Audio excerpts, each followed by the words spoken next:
중반의 여자입니다.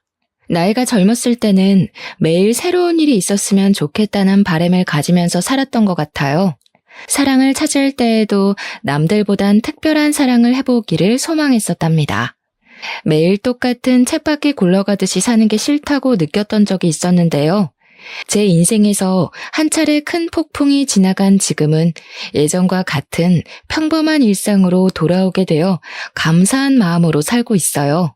그 당시에는 너무 힘들었지만 이렇게 터놓고 이야기할 수 있게 되었다는 건 제 마음이 많이 여유로워져서인 것 같아요. 저의 이야기를 한번 들어봐 주시겠어요? 저는 40살이 될 때까지 자유롭게 살아왔어요. 어릴 때부터 꾸미는 데에 관심이 많아서 진로를 일찍 뷰티 쪽으로 생각하게 되었답니다. 그래서 대학 진학을 하지 않고 고등학교를 졸업하고 바로 뷰티 학원을 등록하게 되었죠. 그렇게 20대 초반에 네일숍을 시작해서 지금까지 해오고 있어요. 적성에 잘 맞아서 그런지 사업은 점점 번창했고 지금은 3개의 숍을 운영하고 있죠. 사람들 각자 자기에게 맞는 일을 해야 한다고 생각하기에 대학에 가지 않은 것을 후회하지는 않고 살아왔어요. 저는 어릴 때부터 제 생활비는 스스로 벌 수 있어서 자립도 일찍 하게 되었고 그 덕에 혼자 여행도 많이 다니고 하고 싶은 일은 해보고 살아올 수 있었거든요. 연애도 꾸준히 해왔지만 40대에 딱 들어서자 거짓말처럼 남자를 만날 기회가 없어지더라고요. 친구들은 이미 아이 키우고 있고 주변에 괜찮은 남자는 찾을 수 없으니까 조급한 마음이 들기 시작했어요. 결혼을 하고 싶다는 생각이 그리 많지는 않았는데 주변에서도 슬슬 걱정을 하기 시작해서 결혼 정보 업체에 가입을 하게 되었죠. 몇 번 주선해주는 분들을 만나봤지만 제 마음에 들지는 않더라고요. 이럴 바엔 살던 대로 혼자 편하게 살자는 생각이 점점 커져갔고 마지막이란 생각으로 소개팅을 나가게 되었죠. 거기에서 지금의 남편을 만났답니다. 저보다 1살이 많았는데 풍기는 분위기가 학구적이라 그런지 나이보다 어려 보이더라고요. 술도 별로 좋아하지 않고 담배도 하지 않는 점이 가장 마음에 들었네요.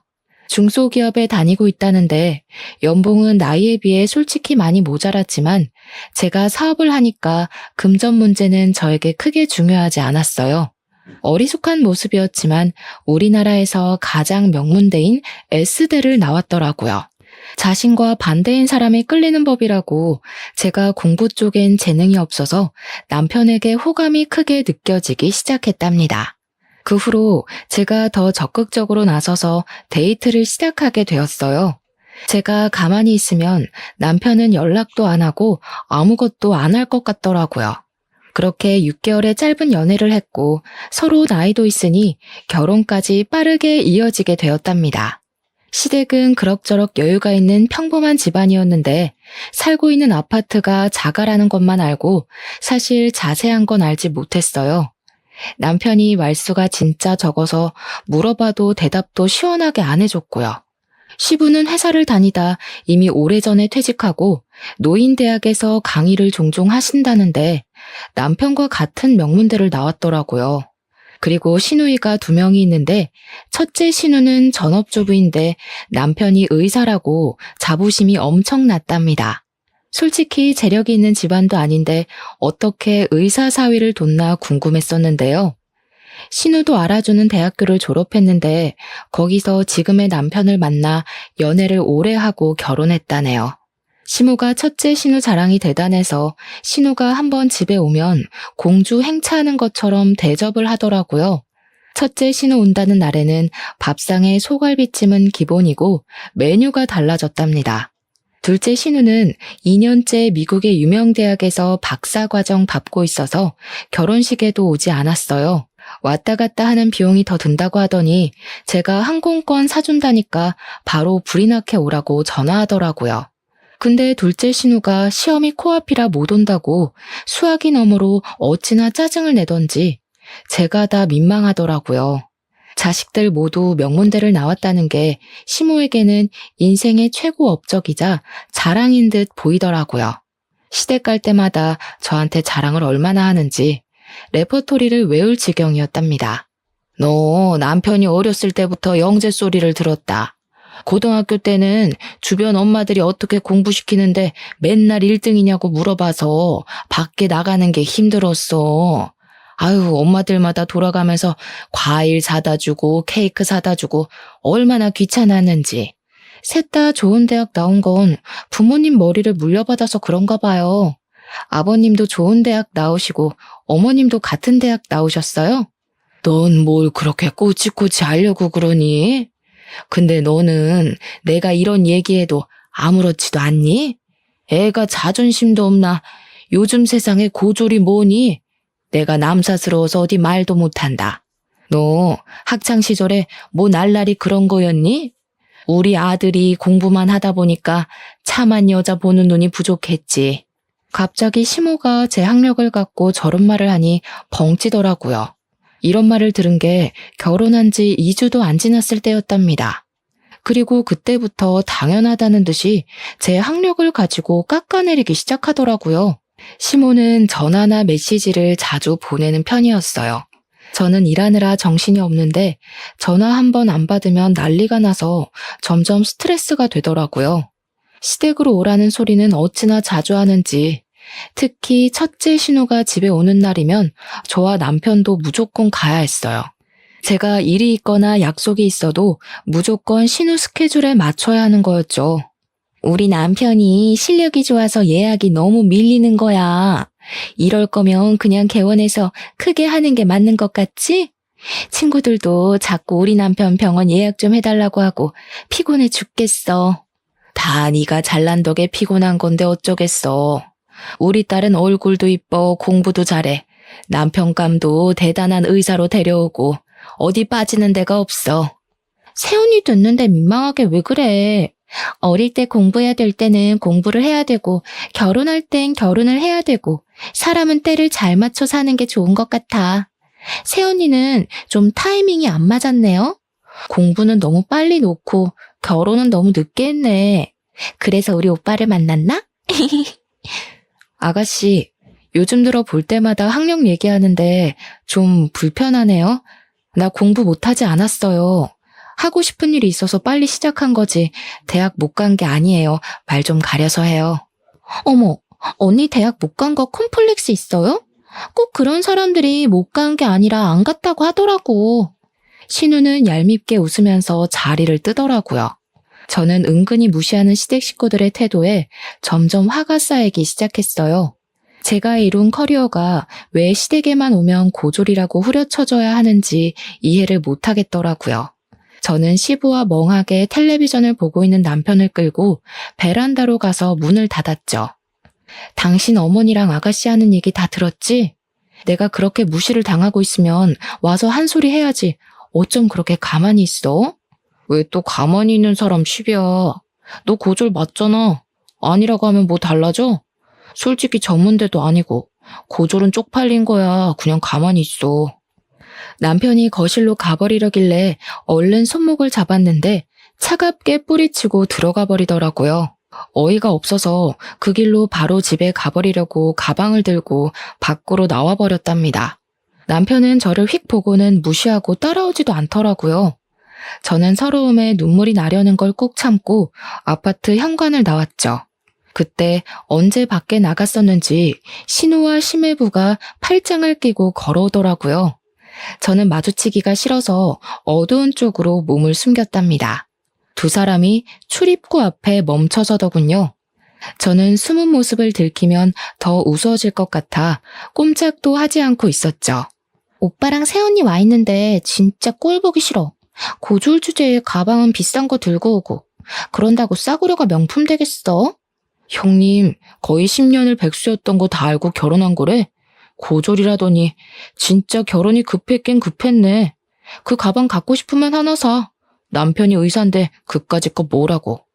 사실 우리 오빠랑 결혼한 것만 봐도 어느 정도 급인지 나오잖아. 나이는 많고 갈 데는 없으니까 나이 많은 백수한테 시집이나 오고 한심해 둘 다. 엄튼 형님 내외 어디 가서 말하긴 좀 불편하긴 하네. 백수랑 고졸 날라리라니.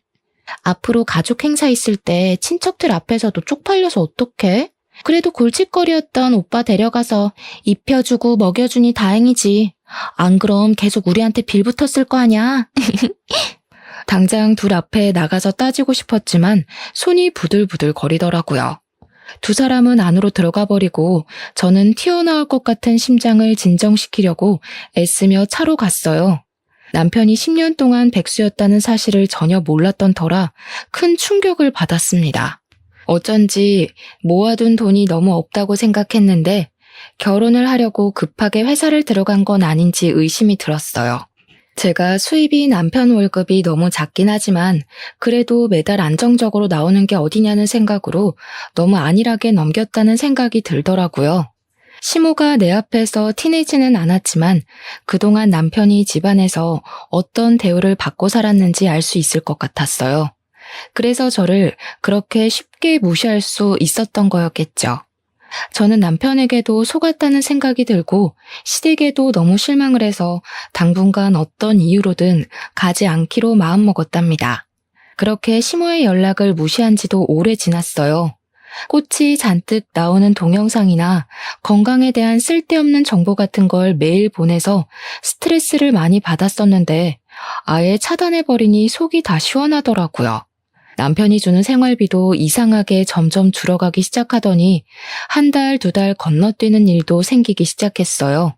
사실 남편이 주는 돈은 한 달 살기엔 너무 적었지만 그래도 티내지 않고 내가 더 보태서 쓰자는 생각으로 살았어요. 제가 거의 3배는 더 쓰면서 가정을 꾸려가고 있는데 남편에게 싫은 소리 한 번도 한 적 없답니다. 하지만 남편이 숨겼던 과거를 알게 되자 점점 정이 떨어져서 저도 싫은 소리를 하게 되더라고요. 월급은 매달 똑같은데 왜 생활비는 매달 다르게 주는 거야? 어디 다른 데 쓰고 다녀? 쓰긴 뭘 써. 야근하고 그러면 월급 더 나오는 거고 암튼 다 달라. 넌 회사 다녀본 적도 없으면서 뭘 한다고 그래? 너 돈 좀 번다고 유세 떠냐? 말 다 했어? 한 달에 생활비가 얼마나 드는지 알기나 해? 배달시켜 먹는 것만 해도 당신이 주는 생활비 다 써. 어떻게 돌아가는지 알려고 하지도 않잖아. 당신은 맨날 먹고 핸드폰하고 자는 게 최고니까. 네가 집구석에서 밥을 안 하는데 그럼 시켜 먹어야지 굶냐? 그럼 너 일하지 말고 들어앉아서 살림이나 해.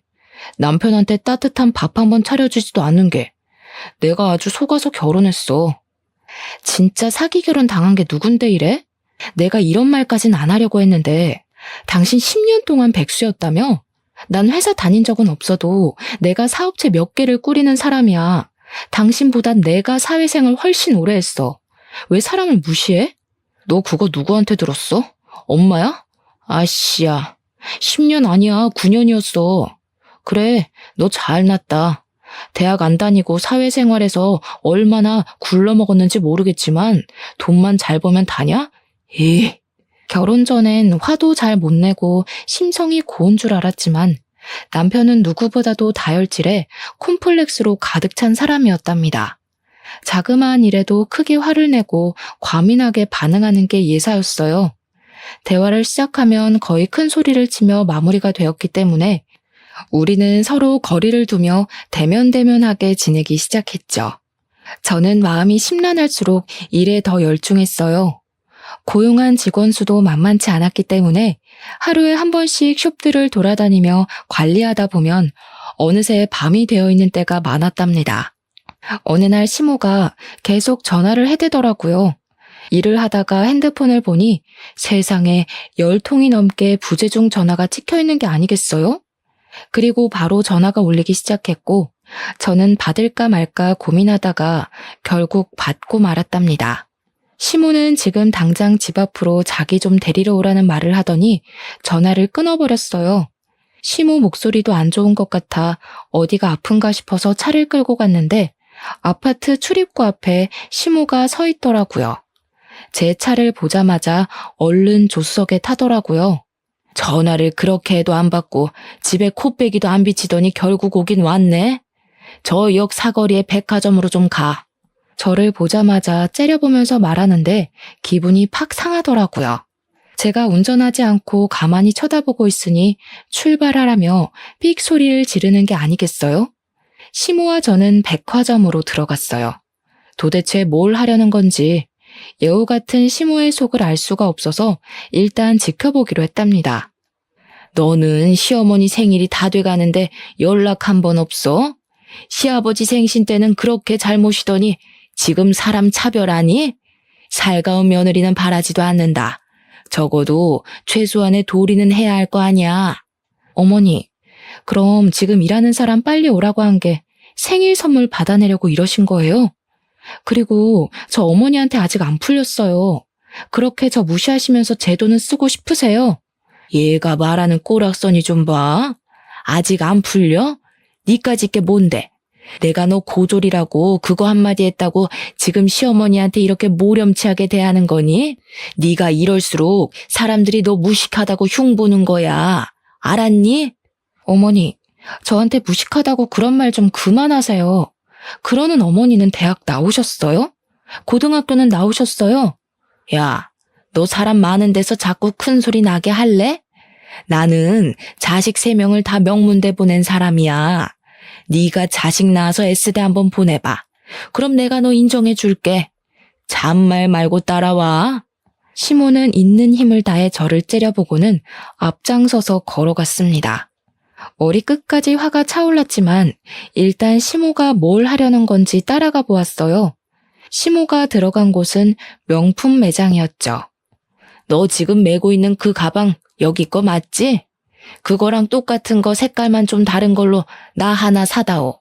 이건 어머니가 들기엔 너무 디자인이 튀어요. 그리고 이게 얼만지 아세요? 지금 생신 선물로 이거 사달라는 거예요? 너 시아버지 생신 때는 그 비싼 식당에서 밥도 척척 사고 선물도 비싼 걸로 가져오더니 나한테 쓰는 건 아깝다 이거야? 너 돈 잘 번다며? 네일숍이 3개라며? 학벌이 안 되면 돈으로 잘난 척 좀 해보라고. 아버님 생신 때 식당은 신우가 마음대로 예약한 거였고요. 그때도 신우가 오빠한테 하도 쏘라고 그래서 그냥 제가 낸 거였어요.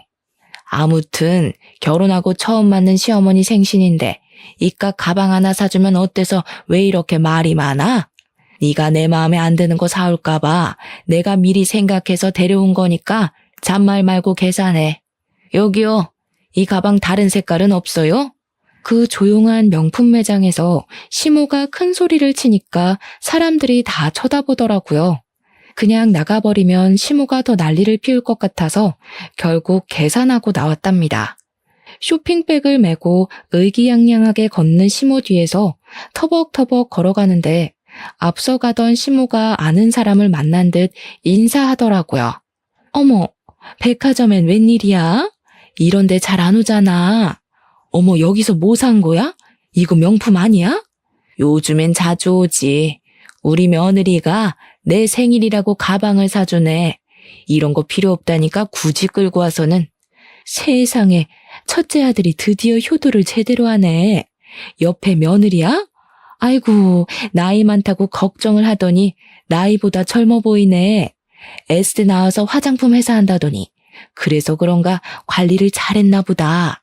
지인이 저를 위아래로 훑어보며 떠들자 당황한 시모가 서둘러 지인과 헤어지고 걸음을 빨리 걷더라고요. 저는 기가 차서 시모 옆으로 바짝 따라붙었어요. 제가 S대 나왔다고 거짓말 하셨어요? 화장품 회사는 또 뭐예요? 혹시 친척들한테도 다 그렇게 말씀하셨어요? 시끄러. 우리 가족이 다 명문대 출신인데 고졸이라고 온 동네방네 떠들면 좋겠어? 너는 창피한 줄도 모르는 걸 보니까 일에서 얼마나 배우는 게 중요한지 몰라. 수준 떨어지게 쏴붙이지 말고 비켜. 시모는 오히려 저를 팍 밀치고 나가서 택시를 타고 가버리더라고요. 저도 살까 말까 고민하다가 어렵게 산 가방이었는데 이렇게 한순간에 시모한테 당했다는 기분이 드니 정말 짜증이 솟구쳤어요. 저를 며느리가 아니라 물주로 생각하고 있는 게 분명했으니까 말이죠. 그 일이 있고 며칠 후 시모의 생일이었지만 일이 많다는 핑계를 대고 가지 않았답니다. 남편은 화를 내면서 혼자 시댁에 갔더라고요. 웬일인지 시모도 저에게 오라는 전화를 하지 않았죠. 그렇게 한참 동안 시댁의 발길을 끊었고 조용한 일상이 이어지니 좀 살 것 같더라고요. 물론 오래 가지 못했지만 말이죠. 말로만 듣던 둘째 신우가 박사 과정을 마치고 귀국했다고 연락이 왔더라고요. 첫째 신우가 거하게 환영 파티를 한다면서 비싼 식당으로 예약을 했다고 꼭 오라고 했죠. 그래도 처음 보니까 얼굴은 비쳐야 할 것 같아 남편과 함께 식당으로 향했어요. 경제학 박사 과정을 밟았다는 신우는 생각했던 것과는 사뭇 다르더라고요. 나이가 30대 초반인데 머리도 노랗게 염색했고 짧은 치마를 입고 있어서 사실 좀 당황스러웠죠. 미국에 살아서 좀 자유분방한 모양이라고 넘겼어요. 계속 핸드폰만 들여다보고 있길래 문제라도 생겼나 했는데 SNS를 그렇게 보고 있더라고요. 아, 새언니 네일숍 한다면서요? 앞으로 네일 공짜로 하겠네. 너무 좋다. 숍이 어디에 있어요? 근데 예약제라서 미리 예약을 하셔야 돼요. 그리고 직원들이 하는 거라 돈은 다 내야 돼요, 아가씨. 듣던 대로 새언니 좀 팍팍하다. 나는 그런 성격 별로던데. 근데 언니, 영어 잘해요? 뜬금없는 대답에 제가 멀거니 있으니까 첫째와 둘째 신우가 저를 보며 비웃더라고요. 그러더니 자기들끼리 영어로 대화를 하기 시작하는 게 아니겠어요. 저를 힐끗힐끗 보면서 둘이 어깨를 쳐가며 웃고 영어로 계속 말을 하는 게 당연히 제 얘기를 하는 거잖아요. 신우가 둘이 되니까 이제 이렇게도 무시를 하는구나 싶어 기가 차서 헛웃음이 나오더라고요. 계속 같이 있다간 안 좋은 꼴을 볼 것 같아서 식사 도중에 그냥 저만 나와버렸답니다. 남편은 비싼 밥 얻어먹느라 가는 저는 신경도 안 쓰더라고요. 그렇게 둘째 신우와의 악연이 시작되었던 것 같네요. 얼마 지나지 않아 일이 터지고 말았죠. 출근하려고 준비를 하는데 둘째 신우 전화가 오는 거예요. 다짜고짜 급하다면서 숍 이름하고 주소를 물어보더니 끊어버리더라고요. 결국은 와서 내일을 하려나 보다 싶어 그냥 직원에게 당일에 온다고 해도 받아주라고 말해두려고 했죠. 그렇게 몇 시간 후에 직원이 다급한 목소리로 전화가 왔는데 무슨 이벤트 당첨자라면서 예약을 한다는 전화가 왔다는 거예요. 저는 들어본 적도 없는 얘기니까 거절하라고 하고 끊었답니다. 무슨 영문인지 알 수가 없어서 어디서 계약했던 내용이 있었나 확인해 보려는데 신우가 또 전화가 왔더라고요. 언니, 예약 거절했다는 게 진짜예요? 지금 당첨자가 나한테 메시지 보내고 난리 났다고요. 아가씨 알아듣게 좀 말해요. 무슨 당첨자요? 그럼 이벤트 했다는 게 아가씨가 벌인 일이에요? 일을 벌였다니 언니 말 너무 기분 나쁘게 하네요. 다 언니 잘 되라고 내가 이벤트 해준 건데 고맙다고 덥석해줄 일이지 머리가 잘 안 돌아가나 봐요? 사실 내가 SNS 하는데 팔로워가 좀 돼요. 그래서 언니 숍 홍보 좀 해주려고 내일 무료 이벤트 열어서 5명 뽑았으니까 전화 받으면 친절하게 응대 좀 해요. 이게 도대체 무슨 경우예요? 나한테 먼저 말을 하고 하던가. 말을 해도 당연히 거절했을 일인데 다짜고짜 일을 벌이면 어떡해요? 아가씨가 우리 숍 와봤어요? 무슨 콧구멍만 안 든 줄 알아요? 우리 숍 유명해서 항상 예약 꽉 차요. 이번 달도 예약 끝나서 더는 받지도 못하니까 당장 이벤트인지 뭔지 취소해요. 저는 화가 머리끝까지 나서 거칠게 전화를 끊어버렸어요. 내 학력을 가지고 무시를 하는 건 참을 수 있지만 제가 읽어놓은 사업까지 우습게 알고 자기들이 숟가락 얹어도 된다고 생각하는 게 정말 괘씸하더라고요. 그새 전화를 했더니 불이 나게 시모에게 전화가 와서 저도 한껏 따질 요령으로 받았답니다. 받자마자 당장 집으로 오라며 안 오면 네 잘난 네일숍 가서 다 엎어버리겠다고 소리를 고래고래 지르더라고요. 시댁에 들어가니 둘째 신우가 훌쩍대며 울고 있고 시모는 씩씩거리며 다짜고짜 휴지 케이스를 저한테 던지는 거예요. 야, 니까짓 게 뭔데 우리 딸한테 큰 소리를 쳐?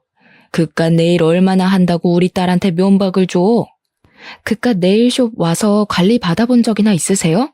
한 명당 10만 원은 잡아야 돼요. 그럼 그깟 돈 어머니가 아가씨를 위해서 좀 내주세요.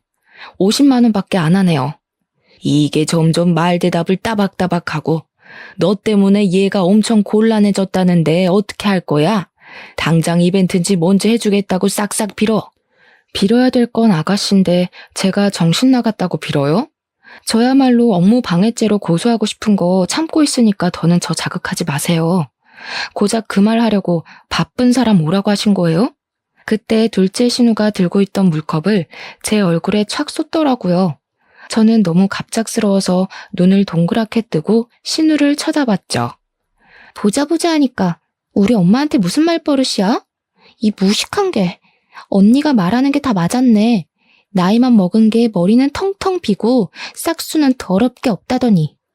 저는 너무 화가 나서 신우 머리채를 확 잡아버렸어요.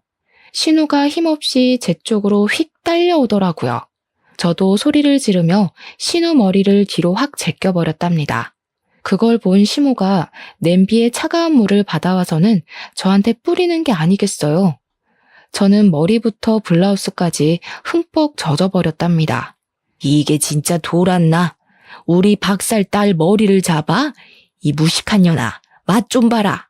시모가 축축한 제 머리채를 세게 움켜잡고 흔들기 시작했어요. 저는 너무 아파서 비명을 질렀죠. 그때 문을 열고 들어온 남편이 자기 엄마를 크게 부르더라고요. 제가 단판을 지으려고 시댁에 오기 전에 남편에게 전화해서 오라고 했거든요. 시모가 주춤하는 사이 저는 시모를 확 밀어버리고 비틀거리며 시댁을 나왔답니다. 남편은 저를 따라 나오지도 않고 심지어 밤 늦게 제가 잘 때쯤 몰래 들어오더라고요. 그렇게 남편에 대한 실망감은 더욱 쌓여만 갔는데 완전히 신뢰를 잃을 만한 일이 터졌답니다. 남편은 저녁 일찍 퇴근하기에 저보다 먼저 집에 들어와서 우편함은 남편 담당이었어요. 하루는 제가 오후에 집에 갈 일이 생겨서 들어가는데 우편함에 편지가 있더라고요. 확인해 보니 카드 회사들과 대부업체에서 날아온 독촉장이었어요. 저는 남편 빚이 거의 5천이 되는 걸 알고 기함을 했어요. 스케줄을 취소하고 남편이 올 때까지 기다렸죠. 저녁 5시가 되자 남편이 들어오더라고요. 양복이 아니라 편안한 트레이닝복을 입은 남편이 저를 보더니 소스라치게 놀라는 게 아니겠어요. 저는 말없이 테이블 위에 놓인 편지들을 손으로 가리켰어요. 편지를 본 남편이 갑자기 빽 소리를 지르더라고요. 아 진짜 그래서 어쩌라고. 네가 갚아주기라도 할 거야? 너 지금부터 한마디만 더 해. 그럼 네가 갚는다는 걸로 알 테니까. 아님 신경 꺼. 정신 나갔어? 정신병이야? 잘못한 게 누군데 왜 당신이 화를 내고 난리야. 이거 다 뭐야? 결혼하기 전부터 빚진 거야? 그래. 너랑 데이트할 때 너 사 처먹이느라 빚졌다. 네 수준에 김밥 한 줄이나 사 먹으면 될 걸 뭘 맨날 그렇게 비싼 걸 처먹겠다고. 어차피 다 네가 쓴 돈이네. 이참에 네가 갚으면 되겠네. 말 그따위로 할래? 이제 아예 본 모습 까보이겠다 이거야? 당신 그 옷은 뭐야? 회사 갔다 온 거 맞아? 야, 너 사회생활 20년이라며. 그런데도 눈치 못 챘어? 나 너랑 결혼하고 바로 회사 잘렸어. 그래서 그 잘난 생활비 대려고 카드 서비스까지 받은 거야. 다 네 탓이네, 그러고 보니까. 뭐? 맨날 네 탓이라고 하면 다 해결되니? 이 거지 같은 인간아. 네가 능력 없는 건 알았지만 이렇게 바닥인 줄은 몰랐다. 야, S대 나오면 뭘 하니? 평생 밥벌이도 못하고 사는데. 이 무식한 게 감히 어디서 S대를 입에 올려. 대학 문턱도 못 가본 년이? 남편은 저에게 와락 달려들었고 저는 숨을 쉬기 힘들었어요. 저는 살기 위해 본능적으로 남편 손을 마구 긁었고 있는 힘을 다해 남편을 밀어내고 집을 뛰쳐나왔답니다. 남편과 사이가 좋았다고 해도 시모의 막말과 시댁 식구의 무시 때문에 헤어질 이유가 충분한데 남편까지 바닥이었으니 더는 견딜 수가 없었어요. 이때가 남편과 헤어지기로 결심을 하게 된 순간이었어요. 그 뒤로 저는 시댁의 발길을 딱 끊었답니다. 제가 대꾸도 하지 않으니 심심해서였을까요? 무슨 신데렐라 의붓 언니들도 아니고 쇼베의 첫째와 둘째 신우가 나란히 찾아와서 안 입고 온 표정으로 저를 보고 있더라고요. 더 웃겼던 게 시모한테 빼앗기듯이 사준 명품백을 첫째 신우가 들고 있는 게 아니겠어요. 손님들과 직원들이 다 있으니 최대한 아무렇지도 않게 상대를 해줬는데 새언니 덕 좀 보자면서 내일 좀 해달라고 하더라고요. 저는 숍 관리를 하다 보니 네일을 직접 한 지는 꽤 오래되었지만 예약이 꽉 차서 직원이 모자랐기 때문에 어쩔 수 없이 제가 해주기로 했답니다. 케어를 해주고 있는데 첫째 신우는 저를 마치 아랫사람 대하듯이 하대를 하는 말투와 행동을 하는 거예요. 평소에 서비스 직군 사람들에게 어떻게 행동을 하는지 딱 알겠더라고요. 뒤집어 엎고 싶었지만 직원들 눈이 있어서 꾹 참았죠. 내가 평소에 하는 데보다 못하는 것 같은데? 새언니 실력이 이런데 장사는 꽤 잘 되네. 위치가 좋아서 그런가? 역시 병원도 목이 좋은 데다가 해야 돼. 어디로 할지 머리가 아프다니까. 형부 병원 크게 개업한다면서 어디다 하려고? 우리 집 근처에서 하면 가깝고 좋잖아. 한층 다 빌려서 하는 거야? 넌 형부 그릇이 그것밖에 안 될 것 같아? 층수 낮은 건물 통째로 차리려고 알아보고 있어. 친정 동네엔 너무 후지고 좀 돈이 있는 데서 해야 잘 되지. 아, 지금 알아보는 데가 새언니 친정 쪽인 것 같은데? 그래요? 나도 친정 쪽에서 숍 하나 더 내려고 찾아봐서 그쪽은 꽤 잘하는데 괜찮은 데 많죠. 콧구멍한 숍이랑 병원이랑 비교가 돼요? 새언니 은근히 자랑질 많이 하는 거 알아요? 무식해 보이니까 좀 고쳐요. 가족이니까 이런 말도 해주는 거예요. 저는 신우들을 빨리 보내려고 참을 인자를 새기며 내일을 마무리해 주었어요. 역시나 예상했던 대로 돈을 안 내고 가려고 하더라고요. 큰 병원 한다는 사모님이 숍 규모 보면 몰라요. 내가 주먹구구식으로 장사하는 데 아니고 세금이며 월급이며 제대로 내고 하는 거예요. 난 친정엄마가 와도 돈 받으니까 돈 내고 가요. 내일도 거지같이 해줬으면서 그 돈을 다 받아먹으려고요? 돈 어지간히 밝혀 진짜. 이래서 수준 맞는 사람끼리 어울려야 되는 건데 가족이라고. 이깟 돈 내면 그만인데 새언니 태도가 너무 재수없어서 절대로 돈 못 주겠네. 꼬우면 경찰 부르던가. 첫째 신우가 카운터에 놓여있는 명함이며 물건들을 바닥으로 던지기 시작하는데 정말 미치겠더라고요. 손님들이 놀라서 웅성대니까 매니저가 저에게 급히 달려왔답니다. 저는 결국 돈 받는 걸 포기하고 신우들을 출입문 쪽으로 끌고 나갔어요.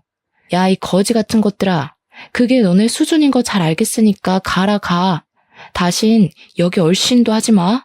제가 일하는 곳에서까지 봉변을 당하니까 직원들 볼 낯도 없고 수치심이 들더라고요. 어떻게든 시댁과 연을 끊어버려야겠다고 다짐을 했죠. 그러던 어느 날 남편이 첫째 신우병원이 개업한다면서 시모가 개업식에 오라고 연락을 했다더라고요. 제가 당연히 같이 가겠다고 했더니 남편이 놀라는 눈치였어요. 그러거나 말거나 저는 멋들어지게 차려입고 개업식에 찾아갔답니다. 병원 앞에 가니 첫째 신우가 명품으로 도배를 하고 상귀된 표정으로 손님들에게 인사하고 있더라고요. 옆에는 시모와 둘째 신우도 마치 자기 병원인 양 콧대가 하늘을 하고 있었죠. 저는 남편을 돌아보며 서류 봉투 하나를 건넸답니다. 남편은 서류를 확인하더니 황당한 표정을 짓더라고요. 뭔 그런 얼굴로 봐? 그럼 내가 계속 너한테 호구당하면서 살 줄 알았니? 거기 도장 찍어. 조용히 합의 이혼하는 게 서로 편할 거야. 갑자기 왜 이혼을 해? 내가 바람을 피웠냐 도박을 했냐? 그깟 싸움 몇 번 했다고 이혼하면 세상 사람들 다 이혼했겠다. 학교라고 치면 난 일방적으로 너네 가족한테 학교 폭력 그 이상을 당했어. 네가 나한테 한 거는 사기 결혼이고 그래도 이혼 안 하고 내 돈으로 식충이처럼 살고 싶으면 앞으로 무슨 일이 일어나나 잘 봐. 도장 찍게 될 테니까. 저는 차갑게 말하고 시모와 신우 쪽으로 걸어갔어요. 제 모습을 발견하고는 눈이 찢어져라 째려보고 있더라고요. 저는 첫째 신우와 남편에게 가서 영어로 말을 걸었어요. 제 유창한 영어 발음에 두 신우 입이 떡 벌어지더라고요. 사실 저는 어렸을 때부터 미국으로 여행도 자주 가고 어학연수도 받으며 머문 적도 있었어요. 여러 나라로 여행도 많이 다니면서 영어가 필수라는 걸 잘 알았기 때문에 꾸준히 공부했거든요. 거기다 네일숍 지점을 해외에도 내려고 준비하고 있었기에 현지 매니저와 영어로 통화하는 건 기본이었죠. 놀라서 저를 보고 있던 심해부가 갑자기 어떤 남자를 향해 황급히 달려가더라고요. 남자가 제 쪽으로 성큼성큼 걸어오자 심해부도 뒤를 졸졸 쫓아왔죠.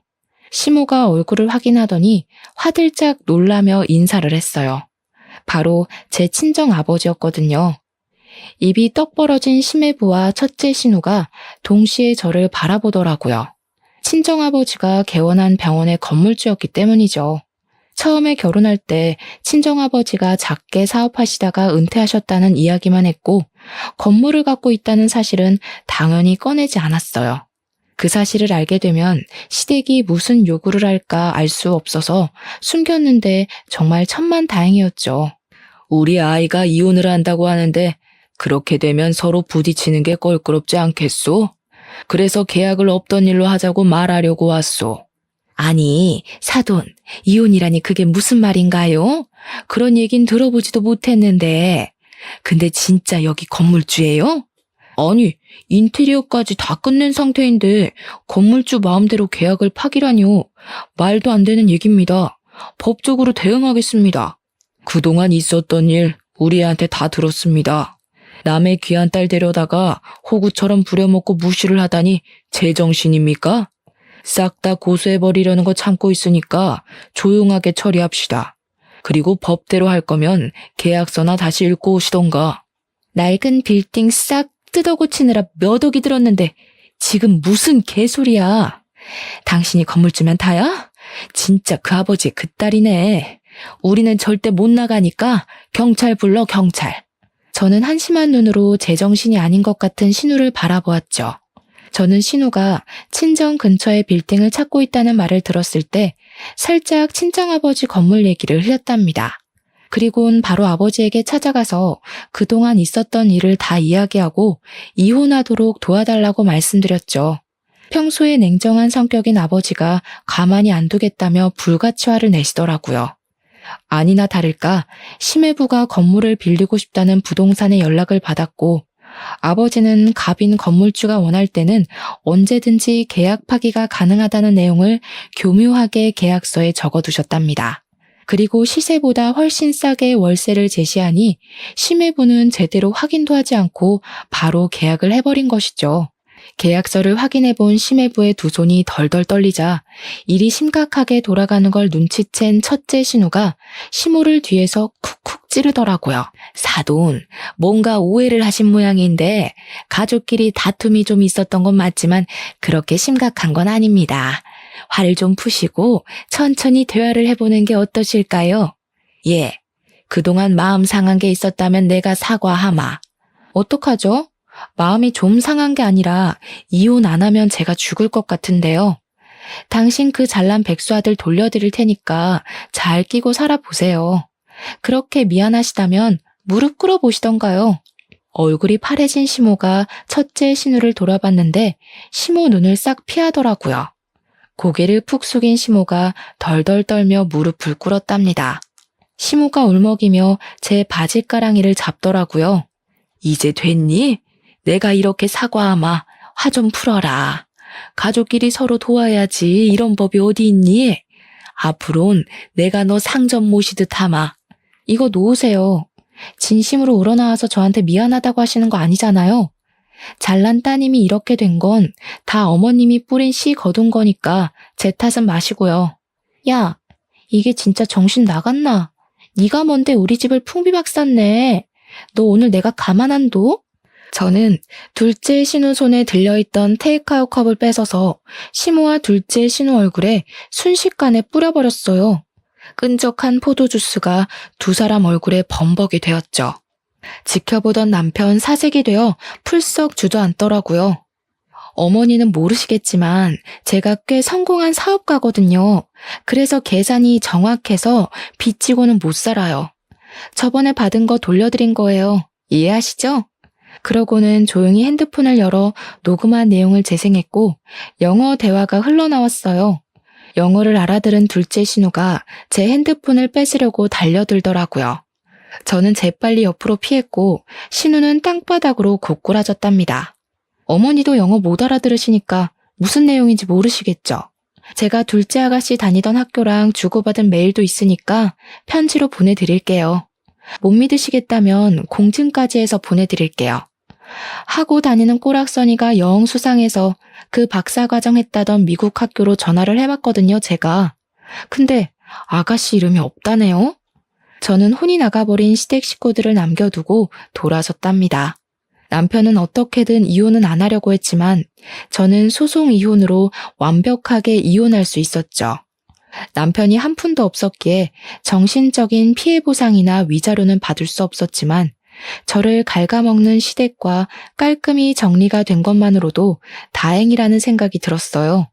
소송 과정에서 알게 되었는데 병원을 무리하게 개원하느라 막대한 빚을 졌던 첫째 신우는 살던 아파트까지 처분해야만 했고 첫째 신우한테 돈을 빌려줬던 시댁도 빚더미에 올라앉았다고 하더라고요. 전 남편은 여전히 백수로 지내며 늙은 시부모에게 빈대부터 살고 있고요. 둘째 신우는 미국에서 대학 합격했다고 거짓말하고 유학비 받아 흥청망청 유흥을 즐기며 살았던 게 들통나서 집에서 쫓겨나서 지금도 행방을 모른다고 하네요. 저는 여전히 숍을 운영하면서 바쁘게 살고 있고 가끔 혼자 여행을 다니며 재충전하는 것을 낙으로 여기고 있답니다. 결혼을 하고 그 사람의 가족을 받아들이는 건 정말 중요한 일이고 인생이 바뀔 수도 있는 사건인데요. 저는 남들이 정해놓은 기준에 맞춰 살아가려고 너무 성급한 선택을 했던 것 같아요. 폭풍 같던 시간을 지나온 자신을 더 소중히 여기고 이제는 저만의 박자에 맞추어 여유 있게 살아가 보려 한답니다. 여러분도 제 사연을 듣고 현재의 일상에 더욱 감사하는 마음을 가져보셨으면 좋겠어요. 들어주셔서 감사합니다.